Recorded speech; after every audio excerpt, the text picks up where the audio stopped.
मेरे पैम्फलेट देख के मेरी कहानी समझ जाएंगे तो वो पॉसिबल नहीं है। उसके लिए आपको औरतों से बात करनी चाहिए। मेरा जिस्म मेरी मर्जी का मतलब ये होता है कि मेरी बॉडी के ऊपर मेरी मर्जी के अलावा किसी का जोर नहीं चलना चाहिए। लेकिन हमारा सिर्फ यही मोटिव है कि एक औरत का जिस्म उसका जिस्म होना चाहिए। कुछ पोस्टर्स मैं मानती हूँ कि थोड़े से कंट्रोवर्शियल होते हैं, वो इसके पीछे कोई एजेंडा नहीं होता। ये नहीं होता कि हमें फंडिंग मिल रही है, ये गलत कहते हैं हमेशा इंडिया है अमेरिका है, ऐसा कुछ नहीं है। हमारी अपनी सोच होती है। अस्सलाम वालेकुम नाज़रीन, मैं हूं आपका मेज़बान अली तारिक और आप देख रहे हैं टुडे डिजिटल। नाज़रीन, आज हम औरत मार्च में जो है मौजूद हैं। हमारे साथ एक लड़की जो कि औरत मार्च में आई हुई हैं, यहाँ पे उन्होंने शिरकत की है। बात करेंगे इनसे, मैम ये क्या साइंस है, मेरा जिस्म मेरी मर्ज़ी, यहाँ पे शर्ट्स जो हैं वो हैंग की हुई हैं, इसके अलावा पम्फलेट हैं, क्या हकूक़ हैं जो औरत को नहीं मिल रहे जिसके ऊपर आप ये सारा जो है कर रही हैं, क्या कहेंगी इस पर आप? पहले तो मैं ये कहूँगी कि किसी भी बात को समझने के लिए आपको एक इंसान के जहन के अंदर जाना पड़ता है। अगर आप कहेंगे कि आप मेरे पैम्फलेट देख के मेरी कहानी समझ जाएंगे तो वो पॉसिबल नहीं है। उसके लिए आपको औरतों से बात करनी चाहिए, जैसे आप मेरे से बात कर रहे हैं। तो मैं आपको थोड़ा सा एक्सप्लेन करूँ कि मेरा जिस्म मेरी मर्ज़ी का मतलब ये होता है कि मेरी बॉडी के ऊपर मेरे अलावा मेरी मर्ज़ी के अलावा किसी का ज़ोर नहीं चलना चाहिए। अब इसका मतलब दूसरे लोग जो भी निकालना चाहते हैं वो उनका ज़ाती मसला हो सकता है, उनकी सोच का मसला हो सकता है। लेकिन हमारा सिर्फ यही मोटिव है कि एक औरत का जिस्म उसका जिस्म होना चाहिए, किसी और की मर्ज़ी नहीं चलनी चाहिए उसके ऊपर। अच्छा मैम, आपका जो यहाँ तक बात है कि मेरा जिस्म मेरी मर्ज़ी, और आप कह रही हैं कि अपने जिस्म पे हर बंदे को अपना ही इख्तियार होना चाहिए, ये बात तो बिल्कुल ठीक है। लेकिन मैम कुछ चीज़ें जो कि आप इस बार तो नज़र नहीं आई, कुछ ऐसे पम्फलेट्स, कुछ ऐसी बातें जिस पे तनकीद बहुत ज़्यादा की गई, जिस पे फेडरल मिनिस्टर जो हैं हमारे मजहबी इनवारुल हक कादरी साहब, उन्होंने आप पे पाबंदी भी लगाने की कोशिश की, बाद में नहीं लगी। उन चीज़ों को आप कैसे जो है देखती हैं? मेरा सिर्फ ये ख़्याल है कि आप कुछ पैम्फलेट्स जो कंट्रोवर्शियल इसको आप बोलते हैं, वो हर औरत अपनी कहानी लेकर सामने आती है, अपने पोस्टर पे लिखती है।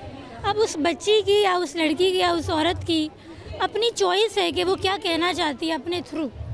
अब इसके ऊपर अब आप सैंक्शन लगाएंगे।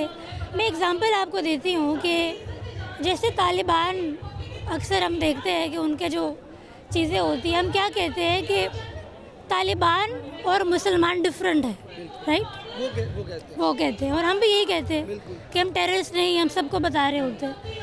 अब कुछ पोस्टर्स मैं मानती हूँ कि थोड़े से कंट्रोवर्शियल होते हैं, वो मार्च का जो रुख होता है किसी और तरफ ले जाती हैं। लेकिन जो बाकी हमारे पोस्टर्स होते हैं जो कि पॉजिटिव होते हैं, जो कि हकूक़ के ऊपर बात करते हैं, जैसे विल के हम बात करते हैं कि हमारा विल के अंदर नाम नहीं होता, हमें आधी मिलती है।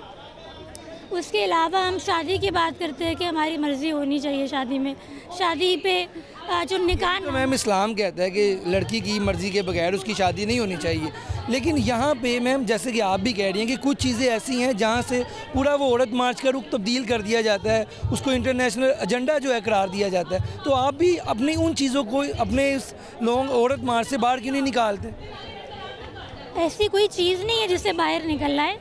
एक बच्ची का अगर थोड़ा सा कुछ उसने गलत बात कर दी है, उसके हिसाब से उसने जो बोलना है अगर वो बोल रही है, तो हमारा राइट नहीं है कि हम उसको बोले कि तुम ये नहीं लिख सकती, you know. So we don't want to control anyone कि हम उसको बताएं कि आपने क्या लिखना है। बात रही मैसेज की, आप सबको पता है कि हम क्या कहते हैं, हम हकूक़ मांगते हैं, हम अपने लिए इक्वल राइट्स की डिमांड करते हैं। तो अगर आपको हमारा एक मैसेज पता है कि औरतें हकूक़ मांग रही है, तो आप 4-5 पोस्टर के पीछे क्यों पड़ते हैं? आपका भी तो प्रॉब्लम है ना, कि आप बिगर पिक्चर को क्यों नहीं देखते? आप जो बाकी सारी औरतें, अगर यहाँ पे 10,000 औरत हैं तो आप 2 के पीछे पड़ेंगे, आप बाकी 9,000 औरतों को भूल जाएंगे। तो दैट इज़ योर प्रॉब्लम, जो कि मीडिया का प्रॉब्लम है कि उसको अगेंस्ट करना है पूरे यू नो। सारे मीडिया का ही प्रॉब्लम नहीं है, बहुत से लोग आपके हामी भी हैं और आपको सपोर्ट भी करते हैं। अब जैसे आप कह रही हैं कि 2-3 औरतों के पीछे ना जाए, वैसे ही आप 2-3 चैनल्स के पीछे ना जाएं। अच्छा मैम ये बताएं कि ये सवाल हम सबसे कर रहे हैं कि हर लड़की जो कि आप देखती हैं यूनिवर्सिटी आती है, कॉलेज आती है, ये औरत मार्च में कैसे आ जाती है? NCA के बच्चे मैं देखता हूँ बहुत ज़्यादा, UCB के, आप BNU की हैं, तो कैसे ये टर्निंग पॉइंट कैसे होता है? कोई स्टोरी पीछे हुई होती है या फिर आप कैसे? टर्निंग पॉइंट नहीं होता कि आप कैसे आते हैं, इसके अंदर एक सोच होती है और एक इंसान आपकी मदद करता है कि क्या तुम्हारे साथ कभी कोई गलत चीज़ हुई है जो तुम्हें अपने लिए अच्छी ना लगी हो? क्या तुम्हें कभी किसी ने हरास किया है? क्या तुम्हारे ऊपर किसी ने सेक्शन लगाया है? तो आप उन चीज़ों को क्या करते हैं कि आप सोचते हैं, and when you think about it, आप जब वापस जाते हैं अपनी ज़िंदगी को दोबारा परखते हैं तो आपके एक्सपीरियंसेस होते हैं। तो अगर आप अपने लिए स्टैंड करने आते हैं तो आप सबके लिए स्टैंड करने आते हैं। इसके पीछे कोई एजेंडा नहीं होता, ये नहीं होता कि हमें फंडिंग मिल रही है कि पैसे ले लो तो इधर भी कहा जा रहा है, वैसे ये गलत कहते हैं हमेशा, इंडिया है, अमेरिका है, ऐसा कुछ नहीं है, हमारी अपनी सोच होती है। सबसे बड़ा मुतालबा आपका क्या? आखिरी सवाल मेरा सबसे बड़ा मुतालबा ये है कि हमारे लिए शहर जो है वो सिर्फ दिन का नहीं होना चाहिए, रात को भी सेफ़ होना चाहिए। एक लाहौर की बात कर लेते हैं, हम यहाँ रहते हैं, दिन में जो मैं सेफ़ महसूस करती हूँ थोड़ा बहुत, वो रात में नहीं होता। रात को तो आजकल लड़के भी नहीं सेफ करते क्योंकि इतना ज़्यादा हालात ऐसे हैं। ढाबों पे कौन बैठा होता है? मर्द बैठे होते हैं। आपने औरतें देखी हैं?